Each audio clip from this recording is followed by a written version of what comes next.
Hello, and welcome to How Did You Get There, the podcast, where it's all about the journey. It's about the twists and turns that brought people to where they are right now. Today, I have with me two very special, vibrant guests. There might be a lot of giggling and laughing, but be ready for it. It's Sophie and Gabriella. I actually met them at work, and we won't say where that is. And they were telling me the story of their friendship. And because I think friendship is so important to everybody because nobody wants to feel alone or feel as though they don't have somebody that they can go through life with. And so I really wanted to share Sophie and Gabriella's story. So Sophie and Gabriella, hi and welcome. Hello.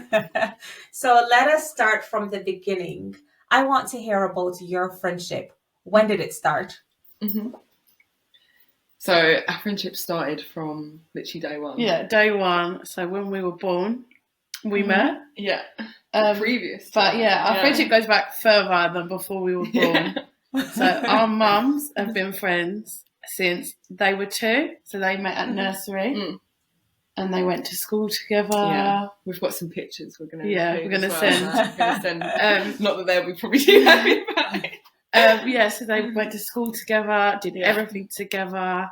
All the way up until they had kids, really, because they went on multiple holidays together. They lived a very wild life prior to having us. Wilder than our lives are, definitely.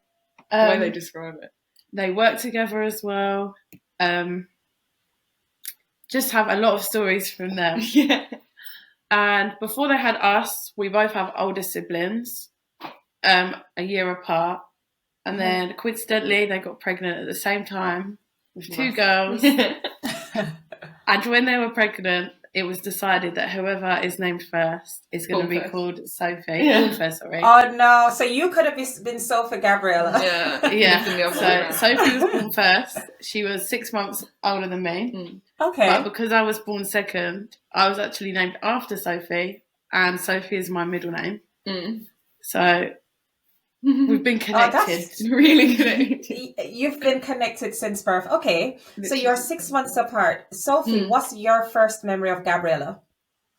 I think primary school, like reception, is my first memory because we used to play stupid games together, didn't we? See, I've got earlier memories than that. Really? Yeah. Oh, actually, no, I'll take that back. When Gabriella's brother was born, so how many years younger is he? He is 4 years younger than me. So I was 5? So probably... I think I was 4 when he was born, and you were probably 5. Yeah. And then I have memories of Gabriella's house when she lived down my road, because we lived down the same road. Yeah, so we grew up 10 doors down from each other I think that's probably the earliest playing with like toys. So I remember some of my earliest memories of playing in my garden with Barbie. Yeah, that's mine as well. In the summer. And then your brother being born. Yeah. And then primary school. Yeah. Definitely. Yeah. Primary school, we have a lot of random memories of weird games we used to play. And we played the same game until we were way too old.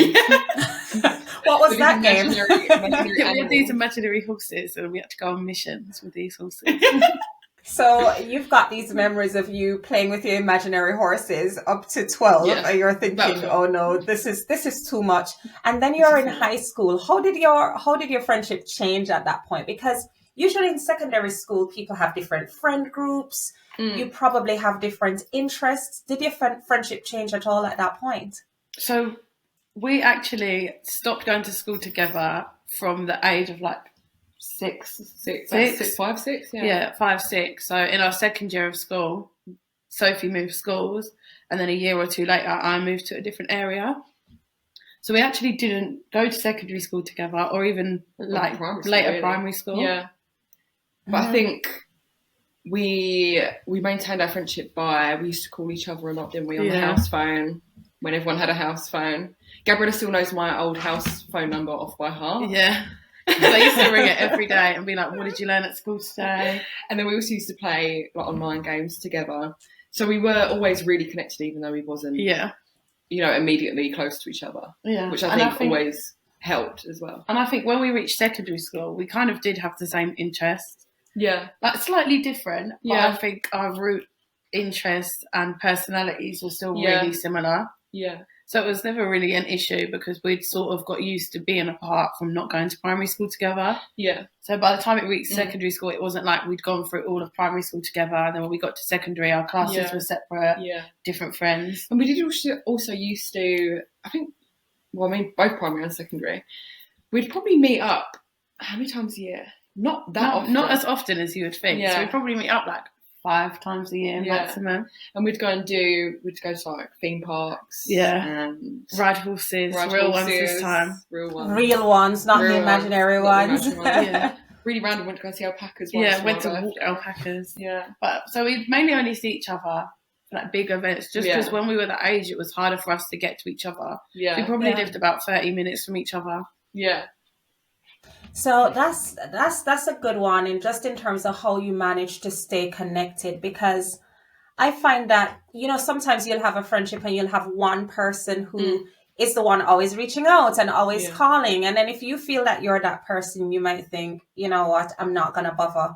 But it seems as though both of you at all times always made the effort. I think we have a conversation going on over text. Yes. And the conversation's never ended. No. It's never a hello, goodbye. The conversation just rolls across the days. Yeah.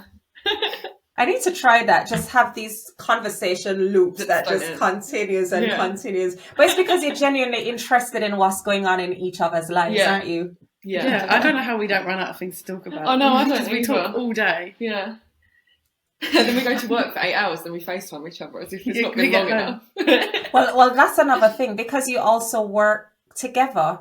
So you're not in the same team though, but you do work together. Do you feel ever kind of overexposed, or kind of is it fine being in that workspace where really people only know the work version of Sophie and Gabriella, but you've got somebody there who actually knows the real you?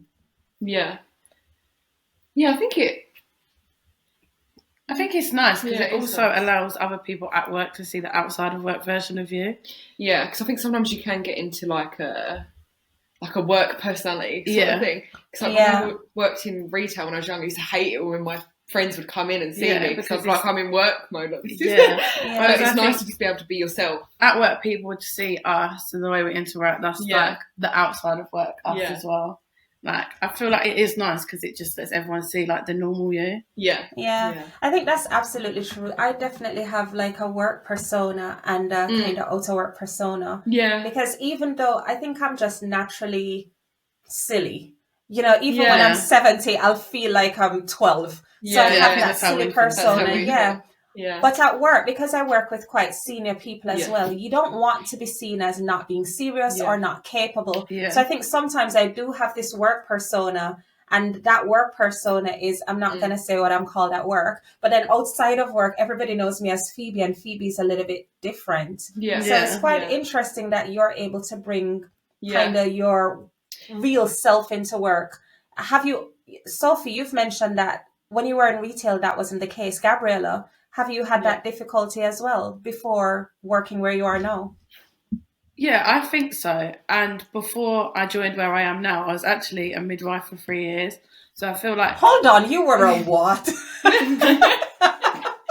This is something later. I did not know this. So you were a midwife for 3 years? Yeah. So I feel like when I was there, you have to have a complete different persona because life is literally in your hand. There's no time to sort of be silly. But I think even then I did let an element of my personality come out, but like it is different. There's like different levels to how your personality can be. I think it's sometimes at work it's hard to be personable with senior people because you just think, oh, they're scary or they're this or they're that. Then when you actually speak to them, you just think, oh, they're just like normal people. Yeah. But I think in your head, when you have these titles of people that you work with and who are really senior, it can be quite difficult sometimes because you just think. But that's why it's quite nice having a friend that you work with, because then it's like both of you can go speak to that person. Yeah. And I feel like being friends at work, I feel like we've met more friends because like people see our friendship and sort of talk to us because they can see how we interact with each other. Yeah, it's just kind of struck me that also the reason why you're able to be so comfortable being yourself is because like, let's take one of our senior leaders, say it's Mr. X, right? Mr. X's friend would know him as being just X, not Mr. X, CEO. So they would just see the real him. So if he had his friend at work, it might be a little bit more, he might be a bit more relaxed and confident in who he is. So perhaps when we're at work, it's just about being more relaxed and confident in who our whole selves are. I'm going to try it. I think to a large extent, I'm myself one-on-one with people. But that's something that I'm going to try. What about No, I think I've already tried it with you. I think when we're chatting at work, it's just conversations where you're not putting anything on. You're just human, human to another. What about conflict? So I've had this friend who we were really, really close in high school. And one day she just stopped talking to me and I really didn't know why. And we ended up, subsequently getting back to where we were before. But that really kind of hurt me because I just didn't understand why it happened and we'd never discussed it. Do you have any, or have you ever had any conflict in your friendship, and how did you manage that? Not massively, no. So I would say that we've never had an argument or even a disagreement.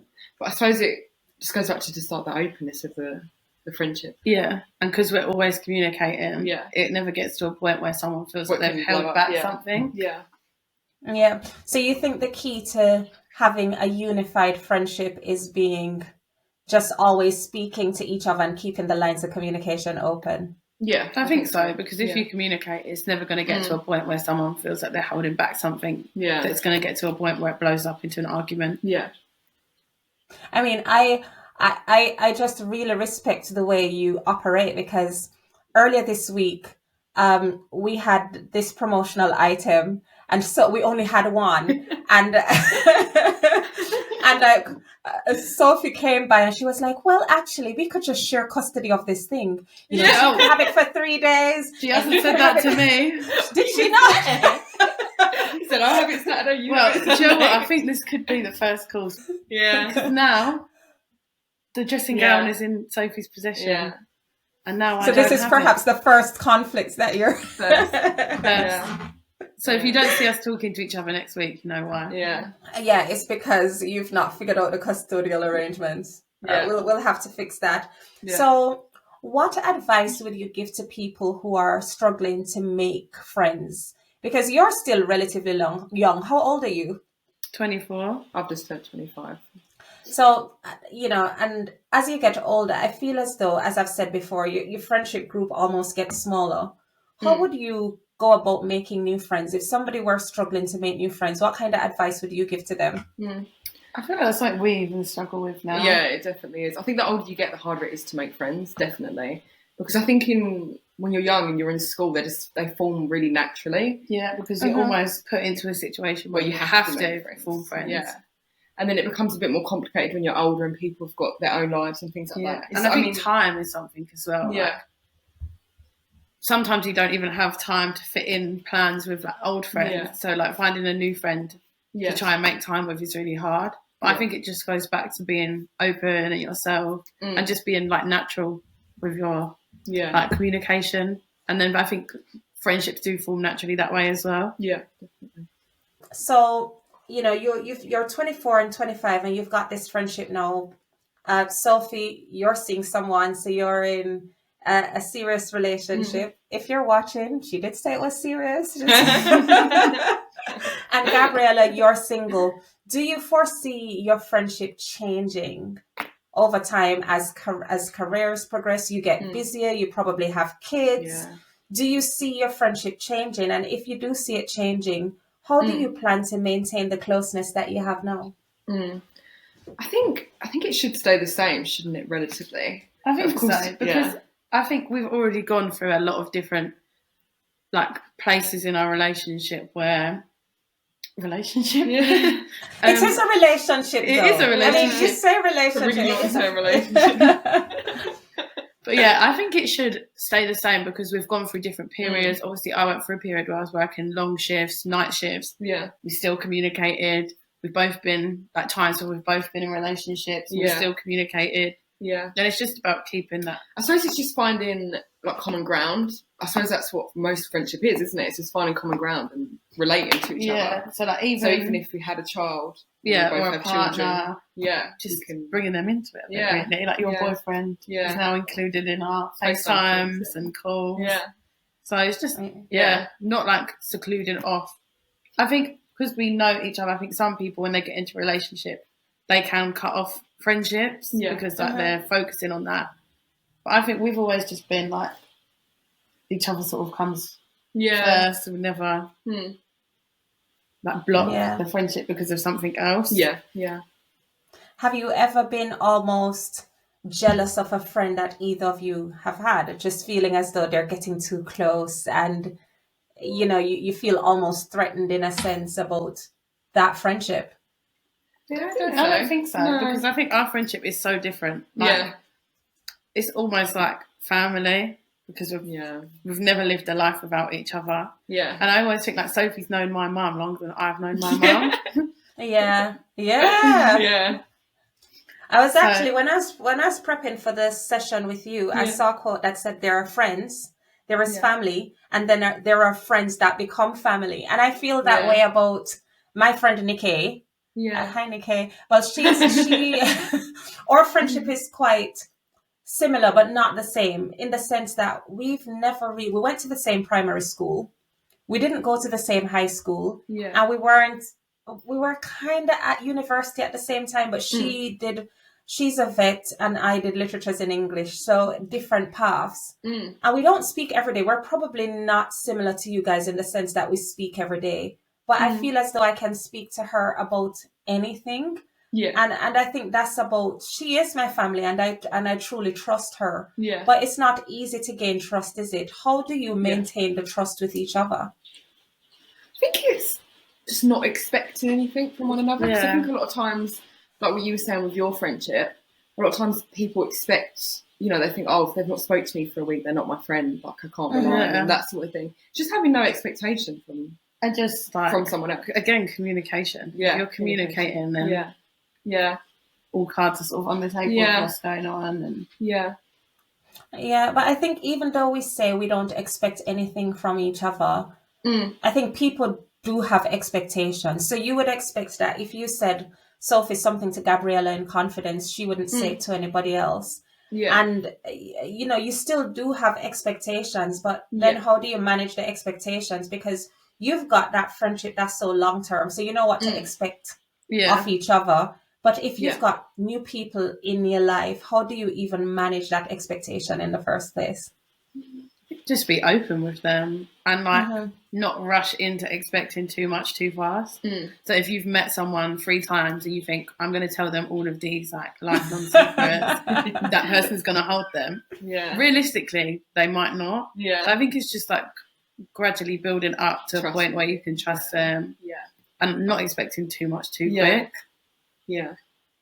I love that because you know what? That's so true. It's you've got these new people that come into your life and you almost expect them to have that same connection with you that you do with somebody that you've known for years, and that's not realistic, is it? Yeah. And I think it's the same with not just because you did say this relationship. It's true. It's the same with any relationship, whether it's your family or new family that you're coming in contact with, whether it's friends, whether it's something that's a bit more romantic. It's just taking time.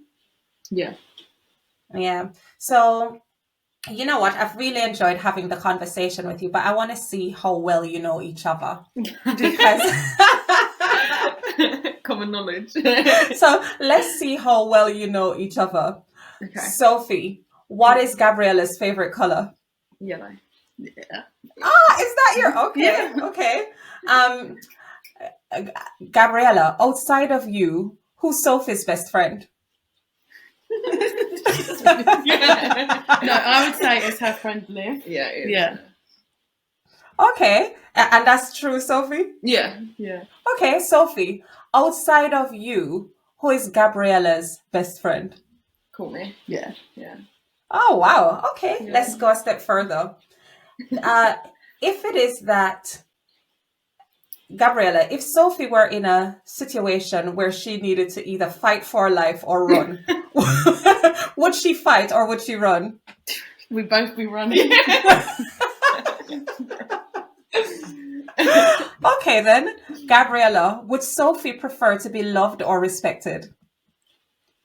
I think respected, to be fair. I think if you respect someone, then you're more like you're going to love them at the same time, whereas you can love someone and not respect them. So I think respect is a big thing. Sophie, is that true? Would you rather be respected or loved? Respected, definitely. When you were younger and you were friends, did you expect Sophie Gabriella to be the person that she is today? I think so. Yeah. What was how did you see her kind of evolving as a human being? I think it's different when you've grown up forever because you don't sort of see someone evolving. It just feels the same. Yeah, that's true. Yeah, that is true. What do you want the future to look like for both of you in terms of your friendship? I suppose just to stay how it is. Yeah. And I think we have this unrealistic, it could be realistic, idea that we're going to have kids at the same time and they're going to become best friends. That we always said since we were young, we said, that we have to time it. We have to, if one of us gets pregnant, other one better get working because we need to plan it together. But no, I think, just stay how it is. And I think because it's evolved so naturally over 24, 25 years, I feel like the next 25 years will probably evolve similarly. Yeah. And I feel like the hardest part is teenage years. So I feel like if we've got through that, we can get through anything. I don't know. I feel as though teenage years are only difficult because people aren't objective. I think it gets harder. Well, for me, I think it's gotten harder as I've gotten older and I've got so much things going on. So it's like I've got to make time for the people that I care about. So I'm really deliberate about calling my sister, who's one of my best friends. I know it's a little bit sad, but she really is. Like calling my mother, calling my friends who I really care about and I want to cultivate those friendships. So I don't know. I think you guys will be fine though. And I really love the friendship that you have. So kind of my final question to you before we go. If you were to think about your friendship now and how you got to where you are now in your friendship, how did you get there? I'll start with you, Sophie. I suppose just going back to the openness of the relationship, again, so relationship. Also, I don't know. Because, you can't even say being together all the time because he wasn't, was he? But maybe that's something just that the openness. Yeah, I suppose, definitely. Yeah, just the openness of the relationship and being able to be honest with each other. Also just having someone to talk to, I suppose. It's nice, isn't it? Yeah.